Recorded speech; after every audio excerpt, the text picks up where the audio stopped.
How much of this do you think it's coronavirus and whatever's going on with U.S. and China? How much of this do you think is China saying, you know what, screw you, U.S. You're playing this hardball with me. I'm going to come and bully you in a whole different way that you won't even pay attention to it.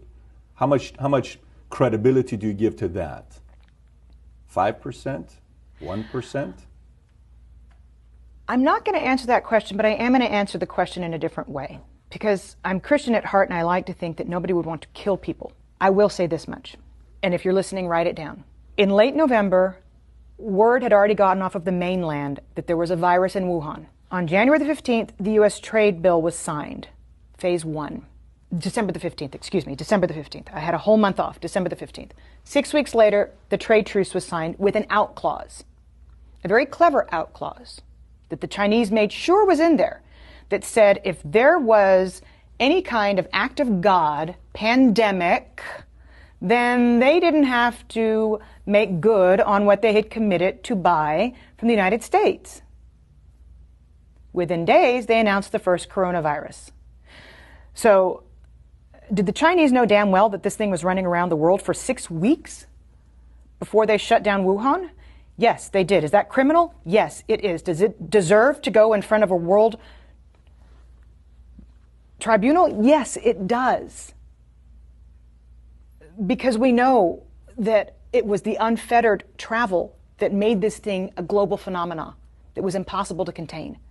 6 weeks they knew, but they wanted that out clause. And then they underreported what happened in Wuhan, which a toddler could tell you based on what happened in Italy, based on what's happened in Germany and in France and now in the UK with Boris Johnson in the ICU.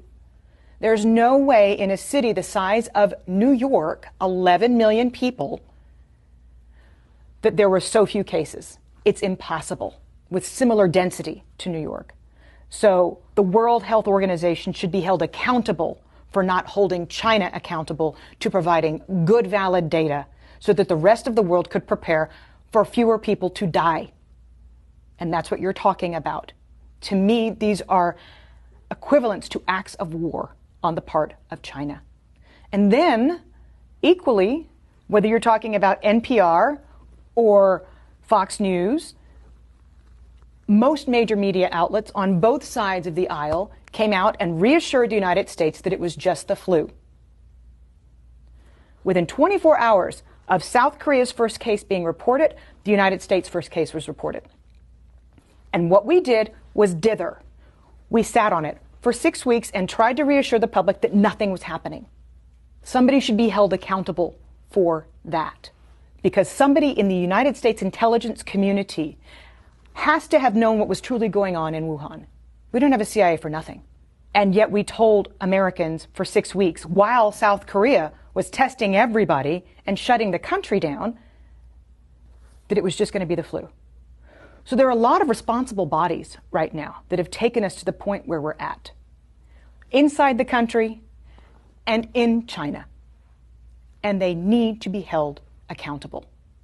So you don't even have to get on the discussion as to whether or not this was a manufactured virus and set upon the world. You don't even have to go that far. If we find that in future investigations, then that needs to be prosecuted. But if we just ascertain what is known and a known hushed up secret that the Chinese knew for 6 weeks about the virus before saying anything on the global stage to get a trade deal signed, somebody needs to look into that, because countless lives have been lost as a result. The damages are in the tens of trillions of dollars. We're not talking about small here if that's the case. No, we're not. And we're talking about people losing their family members, and we're talking about we're talking about suicides in the future, we're talking about economic hardship. All of this could have been mitigated had China been honest and had the World Health Organization made China accountable. Because at first they said it's not anything to worry about when the WHO first came out and said we don't need to stop everything. Let me ask you, who do you trust the least? Iran, Russia, or China? China. China's got more economic power.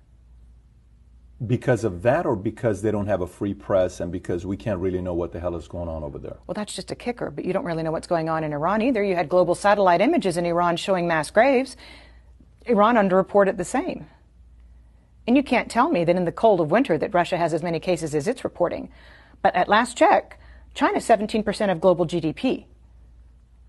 They can throw more money around than anybody else. And you just mentioned two of their allies, by the way. So that's why I asked it the way I did. And the largest contiguous land border on the planet, by the way, between Russia and China.